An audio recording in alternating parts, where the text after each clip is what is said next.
सो दोस्तों welcome to money stocks. तो ये वीडियो के अंदर हम लोग बात करने वाले हैं मल्टीपल स्टॉक्स के बारे में। तो चलिए सबसे पहले हम लोग डिस्कस करेंगे रिलायंस के बारे में। तो रिलायंस का अगर आप आज के दिन का परफॉर्मेंस देखोगे तो 0.48% की पॉजिटिविटी के अंदर क्लोजिंग नजर आ चुके हैं। उसके साथ साथ 2600 रुपये के क्लोजिंग नजर आ रही है। तो रिलायंस की अगर दोस्तों बात की जाए तो आज के दिन का ओवरऑल रिलायंस का परफॉर्मेंस देखोगे तो अच्छे खासे तेजी के अंदर हमें फर्स्ट हाफ के अंदर नजर आ रहा था, लेकिन आपको पता है कि आज के दिन मार्केट बहुत ज़्यादा वॉलेटाइल था, गिरावट नजर आई, उसके बाद रिकवरी हमें मार्केट के अंदर नजर आई। इस वजह से आधे % तक की पॉजिटिविटी के अंदर क्लोजिंग नजर आ चुकी है। अगर दोस्तों मार्केट के अंदर गिरावट नहीं आती तो होप्सो कंपनी के अंदर तेजी आ सकती थी। अभी उसके पीछे का एक अपडेट्स है, उसके पीछे का न्यूज़ है, चलिए एक एक करके कवर अप कर लेते। तो रिलायंस का अगर आप पिछले 5 सालों का अगर आप चार्ट स्टडी करेंगे तो ऑलमोस्ट हमें कंपनी एक रेंज के अंदर हमें फंसा हुआ है, लगातार एक रेंज के अंदर कंपनी कंसोलिडेट कर रहा है। और 2022 से लेकर 2023 तक पूरा एक साल कंपनी ने कंसोलिडेट किया। ऐसी बात नहीं है कि कंपनी ने ये पहली बार कंपनी ने कंसोलिडेट किया है, इससे पहले भी बहुत बार कंपनी के द्वारा कंसोलिडेशन किया गया था। 4 से 5 साल कंपनी ने कई सालों पहले हमें कंसोलिडेट किया था। ऑलमोस्ट 2012 या फिर 13 पकड़ सकते हो, उस साल अगर आप देखा होगा तो 2012 से लेकर 2016 तक कंपनी ने 17 तक अच्छा खासा कंसोलिडेट किया था।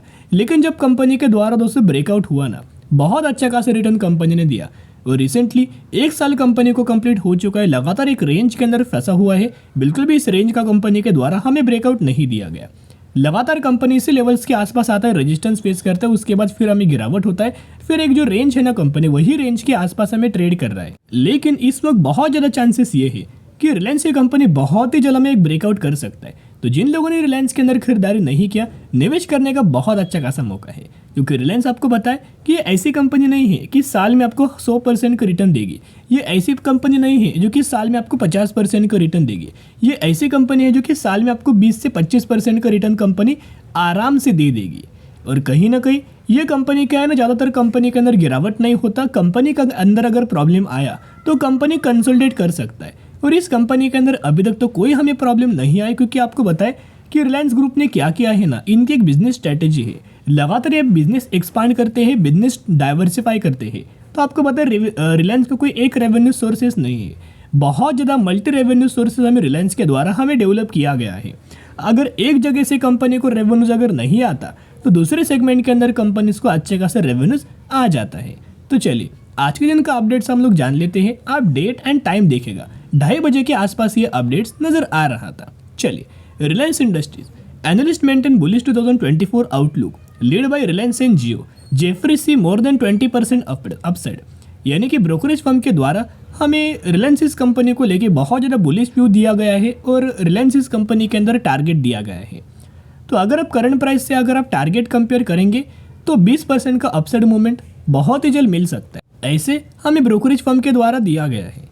चलिए जेफरीज की अगर बात की जाए तो इन्होंने बाइंग रिकमेंडेशन दिया गया है और इनका मानना है कि बहुत ही जल्द 3125 रुपीज़ के आसपास हमें रिलायंस ये कंपनी अपना टारगेट अचीव कर सकता है। और यही के लेवल्स की पर अगर आप देखोगे तो लगातार उसको टारगेट हमें मेंशन किया गया है कि बहुत ही जल्द ये कंपनी 3125 रुपीज़ के आसपास लेवल्स अचीव कर सकती है। उसके साथ साथ हमें रिपोर्ट के अंदर दोस्तों ये भी हमें दिया गया है, जैसे कि मैंने बहुत बार आपके साथ शेयर किया है कि रिलायंस का जो रिटेल सेगमेंट है ना, उस रिटेल सेगमेंट के अंदर बहुत बड़े बड़े इन्वेस्टमेंट हमें किए थे। यानी कि ब्लैक रॉक के द्वारा और बड़े फंड हाउसेस के द्वारा बहुत बड़ा बड़ा निवेश हमें रिलायंस रिटेल के अंदर किया गया था। तो कहीं ना कहीं जेफरीज का मानना है, उन्होंने एक फोरकास्ट किया है कि फाइनेंशियल ईयर 2025 तक जो रिलायंस का रिटेल सेगमेंट है, उस सेगमेंट का जो रेवेन्यूज है वो 25% तक हमें ग्रो हो सकता है और ईबिटा ग्रोथ है उसके अंदर 22% तक की ग्रोथ हमें नज़र आ सकती है। तो कहीं ना कहीं ये बहुत अच्छी खासी हमें प्रिडिक्शन दिया गया है, बहुत अच्छा खासा फोरकास्ट किया गया है। तो अगर दोस्तों इस तरीके से होता है, ग्रोथ अगर होता है, तो आप समझ सकते हो रिलायंस के अंदर ब्रेकआउट के लिए बहुत अच्छा खासा पॉजिटिव न्यूज़ आया। तो कहीं ना कहीं यही रीज़न है कि कंपनी बहुत जल्द में ब्रेकआउट कर सकती है। उसके साथ साथ आपको पता है कि कंपनी O2C सेगमेंट से भी बिलोंग करता है, यानी कि ऑयल टू केमिकल से भी कंपनी का बिजनेस है, वहाँ से भी कंपनी प्रॉफिट जनरेट करता है।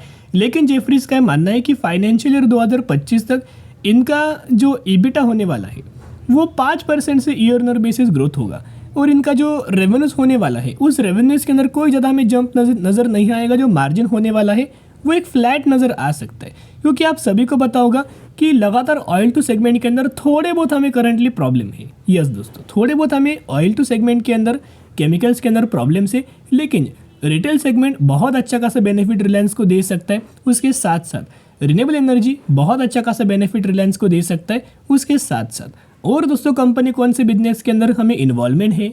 जियो के अंदर दोस्तों कंपनी का इन्वॉल्वमेंट है, जियो टेलीकॉम। यस, ये भी सेगमेंट कंपनी को बहुत अच्छा खासा बेनिफिशियरी हो सकता है। तो इन सभी चीज़ों का बेनिफिट हमें रिलायंस को आने वाले फ्यूचर में नजर आ सकता है, जिस वजह से अगर इस तरीके से हुआ तो कंपनी का शेयर प्राइस के अंदर भी बहुत अच्छा खासा उछाल नजर आ जाएगा। चलिए अभी हम बात कर लेते हैं, अगर आप अगला अपडेट देखोगे तो रिलायंस इंडस्ट्रीज के द्वारा एक बहुत अच्छा खासा इन्वेस्टमेंट आलोक इंडस्ट्रीज के अंदर किया गया था।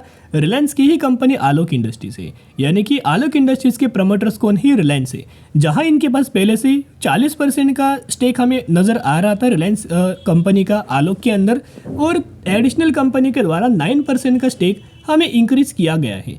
इसी वजह से पिछले 4 दिनों में कंपनी ने 51% तक का रिटर्न शेयर होल्डर्स को दे चुका है। तो अगर आलोक को फायदा होगा तो रिलायंस को भी दोस्तों फायदा होगा, तो कहीं ना कहीं इसके बेनिफिट हमें रिलायंस को आने वाले सालों में नजर आ सकता है।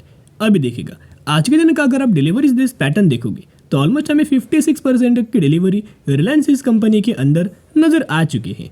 यानी कि दोस्तों क्या आपको लगता है जो 56% तक की जो डिलीवरीज नजर आई है ना, क्या ये डिलीवरीज के अंदर रिटेलर्स ने बाइंग किया होगा? नहीं, यहाँ कौन निवेश करते?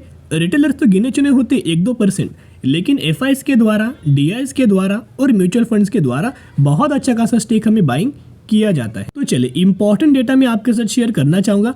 ये डेटा है ना, मैंने इन्फोसिस के बारे में भी आपके साथ शेयर किया था। ये डेटा है म्यूचुअल फंड्स का, जहाँ बड़े बड़े फंड हाउसेस की अगर बात की जाए, बड़े बड़े म्यूचुअल फंड्स की अगर बात की जाए, जैसे कि एक्सिस है, कैनरा है, मिराई है, इनके द्वारा कौन से कंपनी के अंदर बड़ा निवेश किया गया है? इनके द्वारा एचडीएफसी बैंक के अंदर सबसे बड़ा निवेश किया गया है, बजाज फाइनेंस के अंदर और इन्फोसिस के अंदर सबसे बड़ा निवेश किया गया है। उसके साथ साथ रिलायंस के अंदर देखोगे तो ऑलमोस्ट हमें एक्सिस के द्वारा कितना रिलायंस के अंदर निवेश किया है? एक्सिस के द्वारा ऑलमोस्ट हमें 5.5% का खरीदारी किया है, कैनरा के द्वारा रिलायंस के अंदर 7% का, और मिराई एसेट के द्वारा रिलायंस के अंदर 9% का। तो जिसके द्वारा बहुत अच्छी खासी खरीदारी हमें म्यूचुअल फंड हाउसेस के द्वारा नजर आ रही है। तो इसका भी बेनिफिट हमें रिलायंस को लॉन्ग टर्म के लिए हो सकता है। चलिए जितना कंपनी गिरे उतना खरीदारी करना, और 3,300 रुपये तक का टारगेट भी कई सारे ब्रोकरेज फर्म के द्वारा हमें दिया गया है। चलिए अब हम डिस्कस कर लेते हैं अगली कंपनी के बारे में, जिसका नाम है टीसीएस। टीसीएस का अगर आप आज के दिन का परफॉर्मेंस देखोगे तो ऑलमोस्ट हमें 2% तक की तेजी आया। अभी सभी आईटी सेक्टर के लिए बहुत ज़्यादा पॉजिटिविटी ये बात साबित हुआ है। तो पॉजिटिविटी बात क्या था देखिएगा, 4 घंटे पहले एक अपडेट्स आया था, हमें टीसीएस के अंदर भी तेजी नजर आया, इन्फोसिस, विप्रो के अंदर भी तेजी नजर आया। ये तेजी क्यों होता है? क्योंकि इंटरेस्ट रेट के अंदर अगर आप देखोगे हमें कोई दोस्तों हाइक्स हमें नजर नहीं आया। इंटरेस्ट रेट दोस्तों अगर नहीं बढ़ेगा ना, तो सभी आईटी सेक्टर की कंपनीज के लिए एक पॉजिटिविटी अप्रोच होगा। तो कहीं ना कहीं यही पॉजिटिविटी के कारण हमें आईटी सेक्टर के स्टॉक्स के अंदर हमें जंप नजर आ चुकी है। लेकिन आप सभी को पता होगा कि जितने भी आईटी सेक्टर की कंपनीज है, विप्रो हो, इन्फोसिस हो, टीसीएस हो, हर एक कंपनी जो Q3 का रिजल्ट हमें परफॉर्म करने वाली है, वो रिजल्ट अच्छा आने का बिल्कुल भी आसार नहीं है। तो कहीं ना कहीं अगर देखा जाए ये रिजल्ट बुरा ही आएगा। इनका ये मानना है कि जो टीसीएस, इन्फोसिस, विप्रो है, इनका रेवेन्यूज हमें गिर सकता है। और कितना गिर सकता है? सबसे ज़्यादा प्रेशर हमें विप्रो के अंदर है, उसके बाद हमें टीसीएस के नाम दोस्तों लिया गया है। तो इन्फोसिस के अंदर तो 1.2% का रेवेन्यूज हमें डिक्लाइन हो सकता है ईयर ऑन ईयर बेसिस, और टीसीएस का ऑलमोस्ट हमें 1.6% तक का रेवेन्यूज हमें डिक्लाइन हो सकता है ईयर ऑन ईयर बेसिस। ये हमें ब्रोकरेज फर्म के द्वारा और एनालिस्ट के द्वारा दिया गया है। लेकिन अगर आप यह देखोगे तो यूबीएस के द्वारा हमें इन्फोसिस को अपग्रेड किया गया है एंड डाउनग्रेड विप्रो को दोस्तों किया गया है। उसके साथ साथ हमें टीसीएस कंपनी को लेके भी एक बहुत अच्छा खासा अपग्रेड किया गया है, टारगेट इन्होंने इंक्रीज किया है। इनके पहले टारगेट क्या था टीसीएस के अंदर 3,700 रुपये का, अभी वही टारगेट बढ़ा के 4,050 रुपये किया गया है। उसके साथ साथ जेपी मॉर्गन के द्वारा पहले सेल रेटिंग दिया गया था, जिसका टारगेट 2,900 रुपये था, वही इन्होंने टारगेट क्या किया, बढ़ाया गया और 3,700 रुपये दोस्तों टारगेट किया हुआ है। और जो टारगेट हमें जेपी मॉर्गन के द्वारा दिया गया था वो कभी कंपनी दोस्तों कंप्लीट हमें कर चुका है। तो कहीं ना कहीं अभी जो टारगेट है 4,000 रुपये का, बहुत ही अच्छी खासी कंपनी अचीव कर सकता है। लेकिन अगर थोड़ा रिजल्ट्स के अंदर अगर प्रॉब्लम आया ना, तो थोड़ा कंपनी करेक्शन दोस्तों हो सकता है। यस, थोड़ा करेक्शन हो सकता है, लेकिन अगर कोई बड़ा करेक्शन हुआ तो निवेश करने का फिर से आपको मौका मिलेगा। तो और ज़्यादा शेयर्स अपने पोर्टफोलियो के अंदर ग्रैब करके लंबे समय के लिए निवेश करना, क्योंकि म्यूचुअल फंड्स लगातार दोस्तों निवेश कर रहे हैं। सही बात है। तो चलिए, अगर आप आज के दिन का डिलीवरीज देखोगे तो टीसीएस के अंदर 53% तक की डिलीवरी नजर आ रही है। और रिसेंटली हमें टीसीएस कंपनी के अंदर म्यूचुअल फंड्स का डेटा हमें अपडेट हो चुका है, जो कि दिसंबर महीने का डेटा नजर आया है। दिसंबर महीने के अंदर कोई म्यूचुअल फंड्स के द्वारा हमें खरीदारी नजर आया जीरो। दोस्तों आप देख सकते हो, कोई म्यूचुअल फंड्स करंटली इंटरेस्टेड नहीं है खरीदारी करने के लिए। और माल कितने म्यूचुअल फंड्स के द्वारा बेचा गया है? एक। तो एक म्यूचुअल फंड्स के द्वारा हमें माल बेचा गया है। लेकिन ये भी हमने देखना चाहिए कि पिछले प्रीवियस मंथ में के अंदर, प्रीवियस महीने के अंदर म्यूचुअल फंड्स के द्वारा क्या स्टेप्स लिया गया है। जुलाई के अंदर सेलिंग किया, अगस्त के अंदर सेलिंग किया, सितंबर के अंदर बाइंग, अक्टूबर के अंदर बाइंग, नवंबर के अंदर बाइंग, यानी कि लगातार खरीदारी किया गया है। तो जो हमें नजर आया है ना, ये पॉजिटिव देता है। कोई नेगेटिव दोस्तों डेटा बिल्कुल भी नजर नहीं आया। तो ये जो खरीदारी हमें नजर नहीं आया है ना, एक पॉज हमें म्यूचुअल फंड्स के द्वारा लिया गया है। कोई म्यूचुअल फंड्स के द्वारा खरीदारी हमें टीसीएस के अंदर नजर नहीं आया। तो दोस्तों पैनिक ना फील करके बिल्कुल भी कंपनी के अंदर सेलिंग मत करना। जितना कंपनी गिरे ना, अपने पोर्टफोलियो के अंदर ऐड करना। अभी हम बात करने वाले हैं त्रिशक्ति इंडस्ट्रीज के बारे में। त्रिशक्ति इंडस्ट्रीज की अगर बात की जाए, 160 रुपए के आसपास ट्रेड कर रहा है और कंपनी के द्वारा 250% का रिटर्न बना के दे चुका है। तो ये वही कंपनी है। रिसेंटली कंपनी के द्वारा एक बहुत बड़ा अनाउंसमेंट किया गया है। रेशियो ही 1:5 रेशियो के अंदर स्प्लिट का बेनिफिट आपको मिलने वाला है। एक के बदले 5 शेयर मिलेंगे। तो जरूर कंपनी के बारे में स्टडी एनालिसिस कर सकते हो। चलिए आज के लिए इतना ही। अगर आपको ये वीडियो पसंद आए तो जरूर वीडियो को लाइक और चैनल को सब्सक्राइब कर सकते हो। फिर मिलेंगे, बाय।